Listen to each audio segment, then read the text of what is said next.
Hi, I'm Lars. Welcome back to my workshop. Today we're taking this thing apart. I don't need this piece here. I don't need the rail system. All I need is this base at the top. I don't need anything else. It's going to become part of this bench. It's going to be a little extension table on this side, extension table on the other side, and then I can get the Biesemeyer fence system hooked up. I think that's how you say it. So, I'm going to get to it.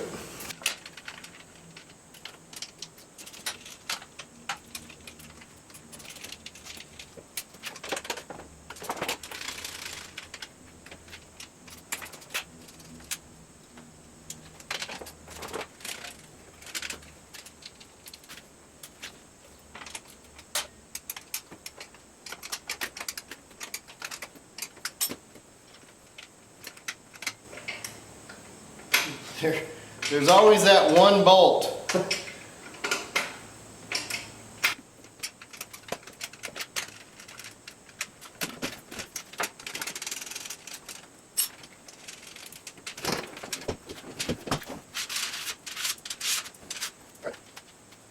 All these nuts off here.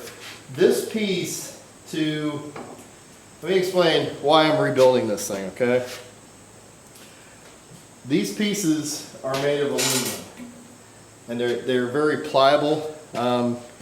You lean on them wrong, something bumps into them wrong, they bend, and the fence that was on here, when you clip it down, it binds on the back and onto the front, and it causes, there's a cable inside that bows up. This can take your fence and it can bow it a little bit. This stuff is not made of, you know, really good aluminum, so it's not going to stay straight. That's the problem I've been having with this table saw for years. Yeah, I know people are like, well, you can tighten it down a little bit, not tighten it as much, and when you pull it down it'll stay straight. But you take a 100 to 110 pound piece of 3/4 inch plywood and you just bump into it a little bit and your cuts are off. So the Biesemeyer will not do that. Literally, when this thing locks down, you guys eventually will see it. Or look it up online. When you lock it down, you can't move this Biesemeyer.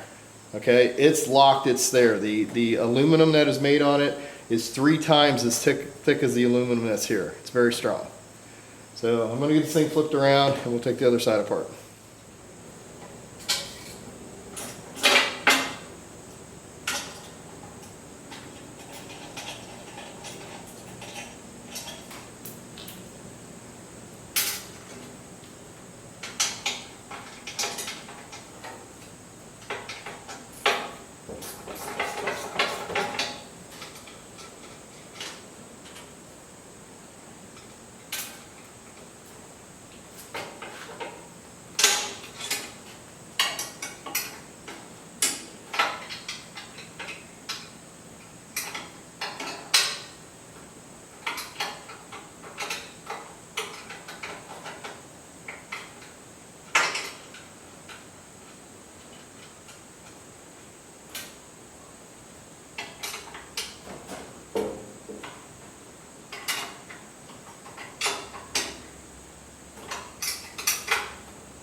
knows, might be able to find a use for this. As you can see, it's not real flat. This aluminum is not a high-grade aluminum, so, but might be able to find something for it. Who knows? These things here are pretty much going to the scrap yard. Get a little bit of money for the aluminum, but they're just not, they're not worth keeping, if you will. As you can see, this thing is bent pretty good. You can see the wobble in it.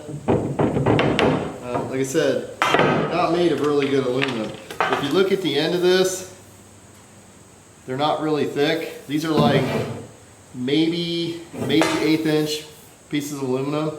The new fence that I have, well, these parts are made out of this. Okay, that's 3/16 inch cold roll steel. So it's not going to bend like these are. So on to the next step.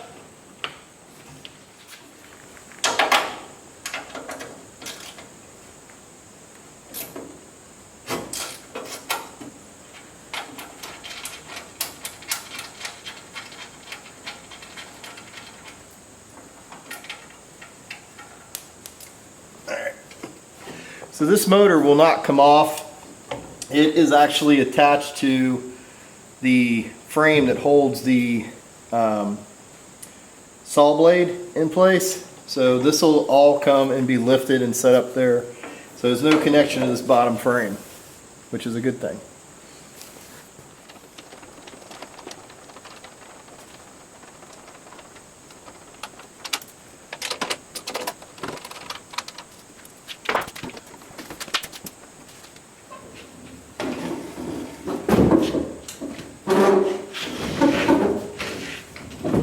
Alright, got this turn on this side. Physics is your friend, alright? That is the heavier side. If I can get that edge up on the top, I know I can lift this side up and I could roll it up onto the table that I have here. Let me see what I can do. I think that got hung up here. I think this edge is the heavier edge.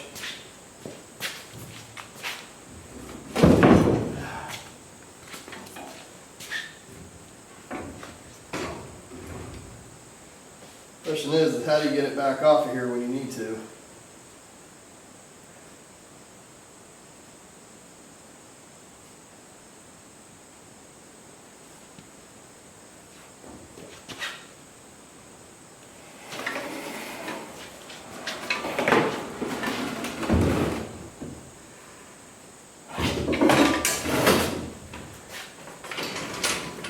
We'll deal with getting it back off here when I need to get it back off here. So right now I can clean this up a little bit and get some measurements off it, get exact measurements off it. And I can start getting this area cleaned up and start getting this bench built. So step one.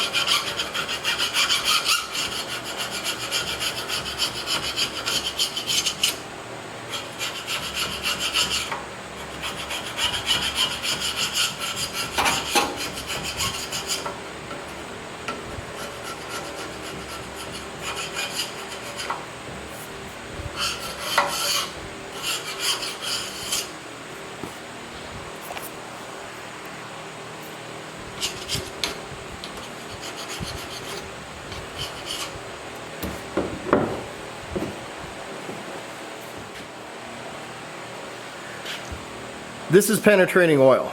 This is good to remove all of this, which you guys can't see, but I can feel it. There's like almost like a glue kind of sticky kind of substance on it. This is Specialist Dry Lube. Now what this does is this will protect this from happening again. The top of this table I actually cleaned. It was it was covered in rust. In 2020, when I started my channel, I cleaned this table. I did not film it. I should have filmed it all. This thing was covered in rust. I took a metal sanding stone, cleaned it off with WD-40, just not the specialist stuff, and then I coated it with this Dry Lube. As you can see, this table is beautiful. If you run back the video or whatever, you can get a better shot at it. It's beautiful. It's not rusting, and I don't think it ever will. So, two really good products. I will put these in the link, and I'll put a link to them in the comments. I want the blade of the table saw to go in the middle of this crack. All right. I just thought it would be something easier to figure out where is the blade going to be out there, like when it's a marker basically, instead of drawing a line on the table. So from this side out to here is 21 inches. Okay, so that's 21 inches on that side, and on this side I have another one that is 11 inches. So this gives me a total distance between the two of these to be 32 inches in between the two. That is the width of the actual table. As you can tell by looking at this is the base. It's a little smaller. Most of them are. So that's going to be something that the dust collector will sit on. And so the dust collector will actually be smaller in this 32 inches area. The one thing that I do need to figure out when I do get the dust collector is how am I going to seal up this table saw, because the box is pretty open. And if you anyone's ever vacuumed before, which hopefully everyone who's watching this has, you need an enclosed area to get the suction good enough. Now it'll be open a little bit, of course, you know, the blade's got to come up and whatever, but I'll figure that out later. So right now I'm going to start measuring from here out and from there out, and get all these measurements marked on this piece of wood here. Like this is 27 inches, so I know that I'm going to need something that's 27 inches. And this side over here looks to be about 4 foot 1 inch. 49 inches, so yeah, 4 foot 1 inch. So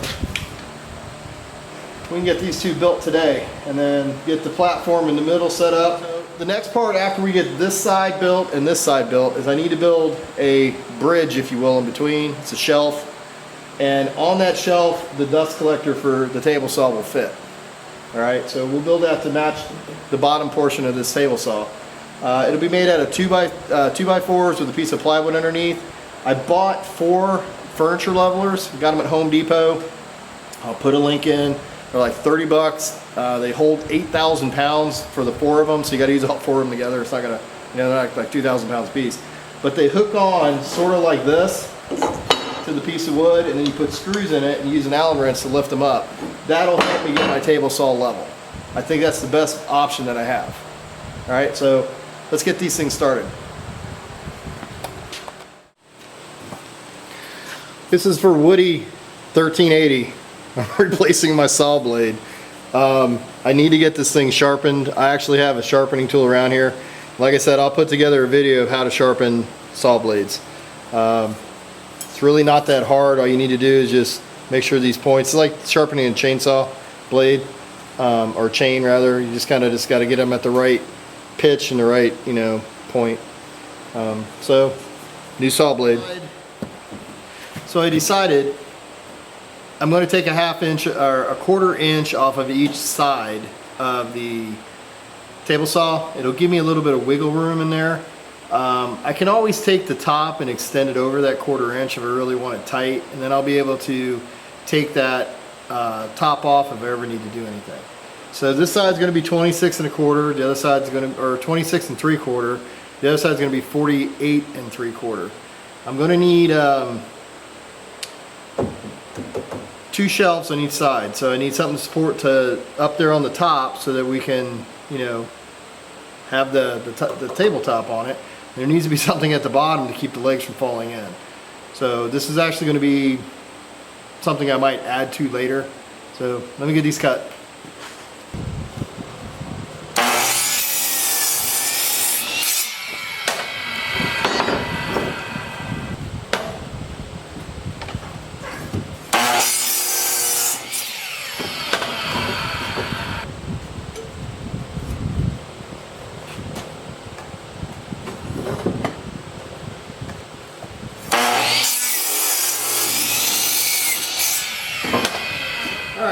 So we need to build 4 frames, and one looks like this. It has 2 bars, a bar in the middle, bar in the end, and then the other one will look like this, where it's only going to have something on the end and then bars on each side.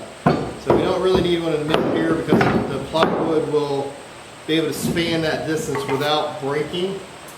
If it couldn't, in this case, it would start bowing in here. Not real good for a table saw. Plus, on this side, I'm thinking about putting either my router table in here, or I might put it to the table. But so this gives me more options. So let me get busy on this.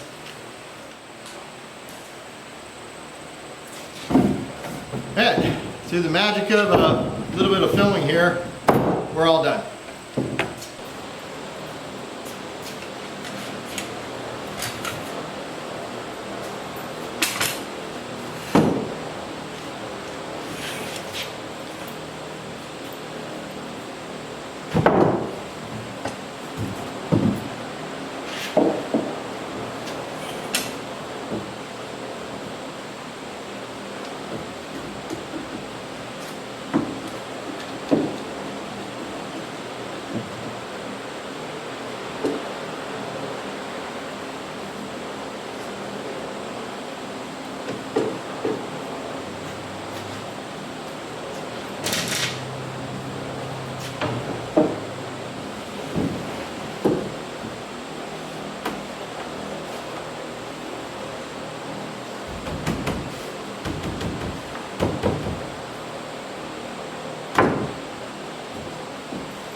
Alright, as you can tell, I've got my legs here cut. You'll notice they're not as tall as the table itself. At the top, I usually cut them about halfway in between, because as time goes on, I may need the ability to adjust this up and down. So I want to make sure that I give enough room that I'm not going to have to take everything off of this, pull the, undo all the screws, take it over, cut it, and put it back in. So this just gives me a little bit of leeway. These screws will go in on the inside. Reason, I've got a table saw that's going to be sitting here, and I can't get a drill in from this side. So, pre-planning here, if I can pull the screws out, I can easily just adjust this up and put the screws back in. Right? Maybe drill new holes, but I'll still get the screws back in. Makes life a little easier. Make sure you take a level and run it along the side of the leg to make sure it's straight. You may think it's straight, but it might not be. It'll make your life a lot easier in the long run when you're trying to fit pieces in. Okay, like you're going to put a shelf under here or something like that. Secondly, make sure you drill these holes out. The worst thing that can happen is you've got the top of the table here, and you've got a screw going in like this, downward. Because it is our notion to, I'm standing here and putting screws in to put them in at an angle. Well, if they go down at an angle like that, I've got to take the top off in order to do that. So I always try to use a drill when I'm putting any screws underneath one of these tables and make sure that they're coming in either horizontal or with an upward incline. Either one will work, but going down will not, because you can't get a drill on top of it. All right?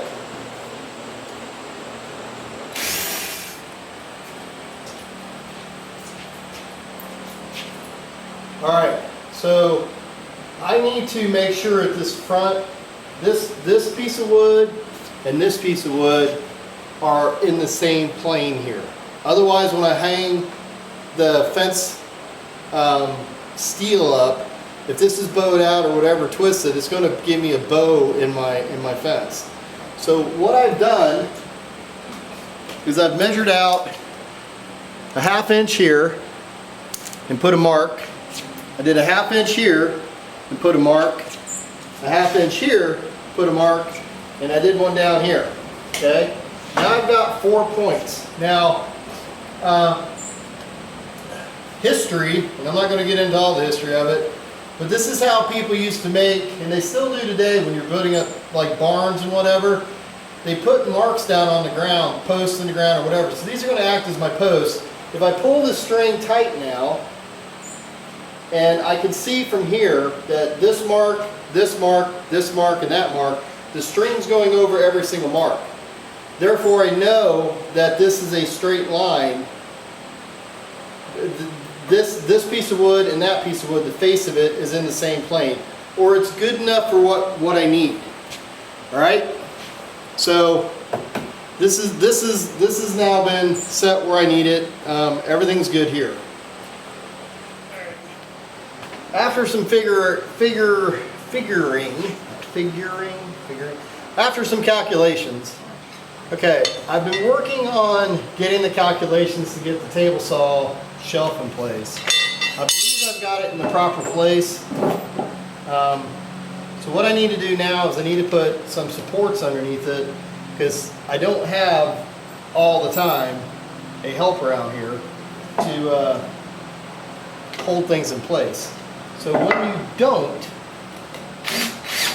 it's always good to figure out a way to support things, even if you have to take a piece of wood and scrap piece of wood, put this in place. Now once I get one in the back here, I can set this shelf on top of this.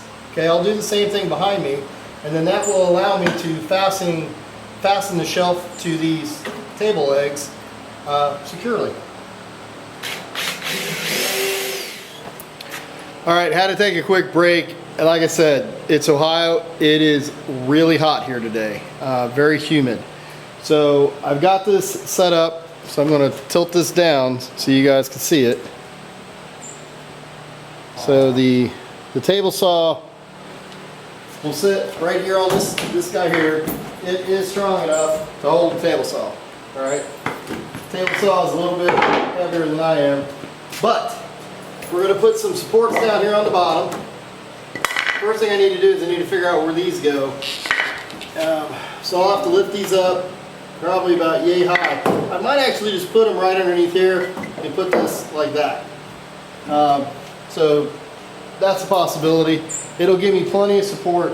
Now, what this is doing, if anyone knows about how a door jamb works, you know, a header or a window or whatnot, this portion right here, the weight's going to be setting on it. This will transfer out to the sides, okay? This would be like a king stud, this would be a jack stud. This will push down through the jack stud and this will not collapse, all right? No, it's not a theory, it's just how it works. So that may be where I had just putting these up off the floor a good portion to let the cats be able to get underneath it. There's really not much more you can do in storage here. Maybe I could put some saw blades in here. Maybe, I don't know, a box of screws or something like that. I don't know. Some scrap wood. But it's not a ton of storage that's happening. I've got a huge barn, all right? Our barn is like 36 by 68. So I got plenty of spaces to put storage. So I don't really need these. These are primarily here so I can put a piece of plywood up here and push it through. All right? So I'm going to get at this and I'll talk to you a little bit.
That completes this iteration of the series.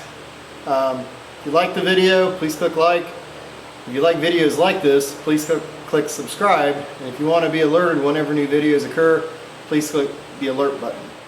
Thanks again for visiting my workshop.